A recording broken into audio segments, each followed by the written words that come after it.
like barely started and I'm already making a mess.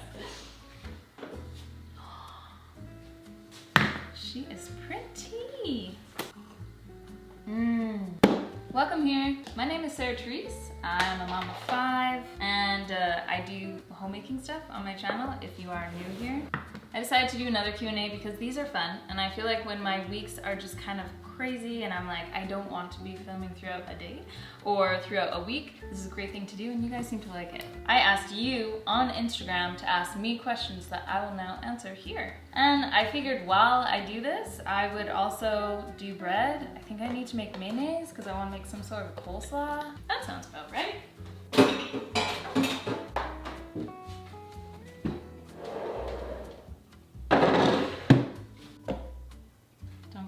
I'm making garlic knots. I think I'm gonna knot them. I might roll them. I don't know what I'm gonna do, but I love just taking bread and just making it into different shapes. It's kind of fun for me. If you want this recipe, it's linked down below on my website.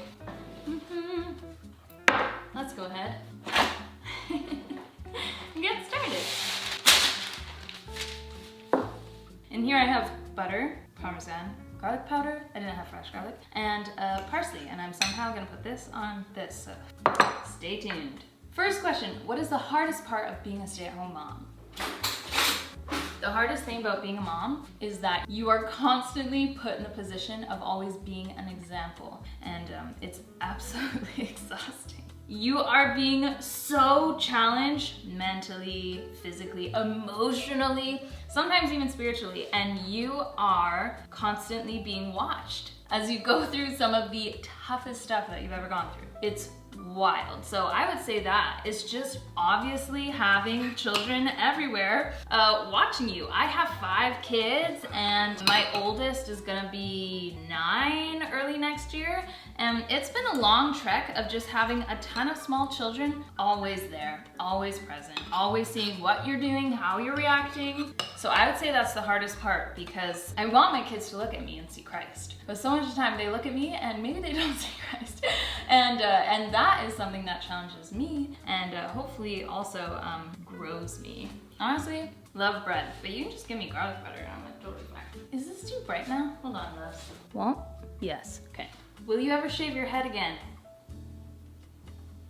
I've been tempted. I went through a period of constantly shaving my head. I did it after cosmetology school, kind of playing with my hair, going blonde. This was years ago. And I get comments every single day from people online telling me to do it again. But I feel like I've just been working so hard to work with my curly, postpartum after 5 kids hair. I've been coloring it like gingers and reds, which has been really fun. I've had so much fun with my hair recently, and I would hate to shave it all off, and then I know I would try to grow it out again. So I'm at the point where right now my hair is like here, not even here. Let's be real. That was a little bit generous. And I want it to be longer so I can put it back in a claw clip, a messy bun. My hair is also the thickest it's been in a really, really, really long time. So I'm loving it. Ba-da-ba-ba-ba, right where I am right now with my hair. And I can't wait for it to actually get longer. Do you miss being pregnant now that you're out of that stage? No. No, no, no. I was not someone that really loved being pregnant. I did, I loved it, but I definitely wasn't someone that was like, yes, I'm pregnant, this is the best. Like I really, when I got to that 3rd trimester mark, I was like, all right, I want to meet my baby. Like, I don't want to keep doing this anymore. And you have a whole other trimester to go. That's how I felt. So pregnancy is amazing. I did love it, but I don't miss it. I enjoyed the time that I had with it. And if the Lord wills it, it might happen again. You never know. But we're not trying further to have any more kids, and I don't miss it. I love looking back on it and reminding myself of how incredible it was. I just think, again, I just don't want to go through labor again. Anyone else? I just don't feel like going through labor again. I did 5 natural labors, 3 at home in the bathtub, and I feel fine. I feel fine now. This is a great question. How much time do you invest per day creating, editing, posting content? Okay, this is like loaded and I love it. And I don't know what I'm doing right here. Down here, don't know what I'm doing. Am I making like cinnamon buns? I guess so. you know what? Let's make, oh, this is awesome. Okay, we're making them like oval cinnamon buns. Creating. So if I'm creating content, filming, reels, whatever, that's going to look different. So some weeks I'm filming every single day. And every single day can feel like a lot. And then some weeks, like today, I'm gonna be filming for maybe about an hour, not even. So it depends on the week, filming wise. As for like things like reels and stuff, it's usually just kind of like random and out of the blue. I'll do reels, posts, yes, pre-random. Posting content, I can't say it takes too long, it just takes mental effort. As for editing, I got an editor, praise God. Praise God, because I was not able to do it anymore, especially thinking like I'm so busy right now, and as of the time I'm filming this right now, it is still summer, it's almost school time, and I was like, how in the world am I gonna homeschool and do editing and filming, and I can't. I just can't. I have a girl, her name is Brie, which is my favorite type of cheese, by the way, and she's been editing my videos, and she's been such a blessing, and she's been doing such a great job that I've had some people not even notice that someone else is editing them. Like, she just really has stuck to my groove and the way that I like things to look, but at the same time, she's like made it a little bit nicer, more professional. She does a lot of things editing-wise that I felt like I didn't have the time to do. So I now, having Brie edit my videos, I get 4 to 6 hours back in my week, because editing a video is no joke. So thankful for Brie. Thank you, Brie. But if I'm gonna be honest, which I like to, you guys are so dark again. Come on. Let's lighten you up. Come here. Is that better? Yes, it is. The hardest thing about working on like social media and such is mental space. It takes up so much mental space. Even the days where I go like, okay, I'm off, like I'm not working, I can still feel that mental space just being like built up. So I wouldn't say it's so much of like this that I do, and when I film and what, it's not so much of that. It's the mental space that just takes over sometimes, and sometimes it just keeps me up at night. It's all in here, which is why I write lists, because it helps to simplify everything that I'm feeling. Look at these. When will the blueberry bagel recipe be up? I want to make some. I need you to know that I have put more time and effort into making these blueberry bagels than probably in my spiritual walk with the Lord. I'm just kidding, that's a total joke. I'm not being serious. But I have gone through over a dozen test runs of my recipe. And I can truly say that I have made the best blueberry bagel recipe I have ever tasted. And I know that's a crazy claim. And I can't say that with all my recipes. There are definitely some recipes that I've tried of other people's and I go, it's better than mine. This one, I have tried out so many people's recipes online, and then I've created my own recipe, and I've tried literally a dozen different ones, and I finally nailed it. And it is finally live. So I will link that down below on my website because it's so good. And if you want to know the secret, I'll tell you right now. It is making your own dehydrated blueberries with honey. Changed everything. How can you be so energetic, do so much staff? I know you meant stuff, but I read it as staff, and it's funny. Every morning and day, do you have an off day? I am off Sundays. Sundays is a Sabbath. It is a rest day. That is how I look at it. Sunday, I rarely make food. Food will either be done previously, or it's leftovers, or just something really simple. And I don't do any filming. I don't do any work. I might post to Instagram, but that's very just casual and simple for me to do.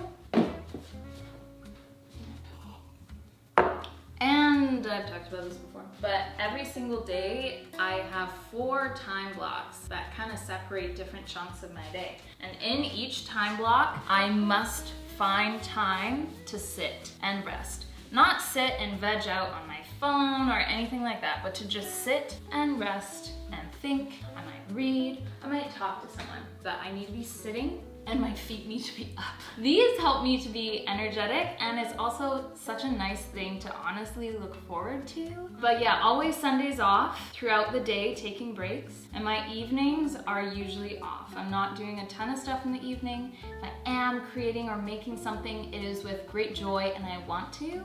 Sometimes you have to do stuff, but not always.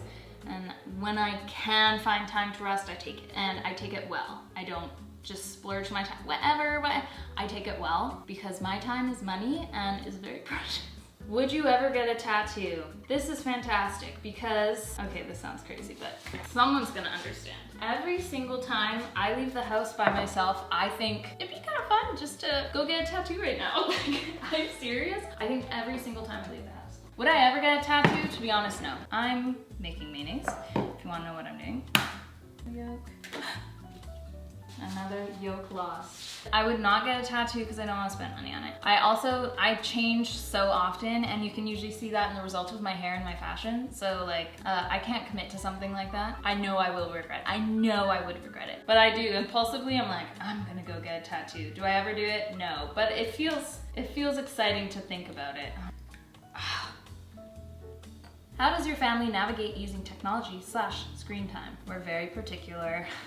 I think if you're gonna be particular about something, it should be screen time. And we're very particular about screen time. So the kids get to watch TV once a week. It is a show that we watch together as a family. It can be a TV show, it can be a movie, but screen time is not our routine. It's not every single day. My kids love their Yodo player, they love podcasts and music, and TV, honestly, for me and Kieran, as well as the kids, to have it every single day is just completely unnecessary. Kids don't have phones or computers or iPads at all. They're young, they don't need it. And I didn't have a cell phone until I started driving, and I don't see why my kids would get one until they started driving. Also, my first phone was a pink BlackBerry. It was awesome. And the way that we just kind of continue with that and keep that going is that it's just our normal. We make a movie night really, really exciting and fun, and we do it together as a family. Certain people don't get extra privileges because of age or whatever. This is just what we do as a family, and that's what we're doing right now, and it's great. Kids literally don't need to be sitting in front of a TV or a screen every single day. This is a great question. I love this question. Why are you afraid of dogs? So on my Instagram, I show that I go running, and I also show that I have a Saber dog spray or something it's called, and some alarm pulley systems attached to me. I really did just get it because I am terrified of dogs, even little dogs. Okay, I'll be good. And there's just one really wild reason why. Come back, nope. So, do we have pets on, well, this side of the world? Yes. I think almost every single person I know owns a dog. And I don't dislike dogs. And I know this sounds weird. I would like a dog. I'm afraid of dogs because they literally can't speak to me, and I can't speak to them. And I just don't, So I can't look into a dog's eyes because it freaks me out. Because I can see there's this whole other thing that's alive near me, and I just don't understand it. And here's the thing, it's not just dogs, it's all animals. And like, I can pet dogs, I can be around dogs, but I have to pull up my big girl pants to do it. This is getting too bright again, hold on. Because they are so scary to me. I would like a dog, honestly, to go running with for just relationally and also security. I think it'd be sweet. I've never been attacked by a dog. I've had dogs run after me and growl and bark and like bite up my clothes, but I've never actually been in a terrible conflict like with a dog. But if you have a dog and you say, oh, it's friendly, I will still go, probably not, because I don't trust people, because I've been chased by dogs that are friendly. So like, there's that. It's just, we don't share the same language. We're almost done. What is the Lord teaching you right now? I love when people do right now as RN. I think it's great. He is teaching me to hold my tongue. That's what he's teaching me right now. Again, being an example for my kids. I have been so quick to talk lately. I've been so high on my emotions and how I feel, and where I used to really be able to control that, I've been slipping, and I feel like I just haven't been able to. I've been like hanging out in Psalms and Colossians and James, and it's all about just like, teach me your ways, make me steadfast, taming the tongue. Like, it's so wild. And I do feel convicted, and I see where I need to do a lot of work in my heart. Tradwife trend. Thoughts about it, yay or nay? So I did that like looking for a Tradwife, sourdough, homestead, reel, and I did it because like it was just kind of cute and I thought, ooh, I can kind of do this, and then also give like a little bit of a shout out to like, I am not a homesteader, I don't have chickens, but I'm just gonna still partake. I'm gonna still partake in this. I think a lot of people are like anti-Tradwife just because there's a lot of specifics with like gender roles and stuff. A lot of them can view it as a woman being here next to her husband who's up here, and that's not what it is. Like when I think a Tradwife, I think a traditional wife, and I think a wife that stays at home with her kids, works with her hands, takes care of the home. And it's not to say that that is the best ultimate wife, because a lot of wives do a lot of different things and different cultures and stuff, that everyone practices different stuff. I like traditional wife, I like that. I don't know about like Tradwife trend, but I have in the past used #Tradwife because I fit into that demographic and people might like my content if that's what they're looking for. Hold on.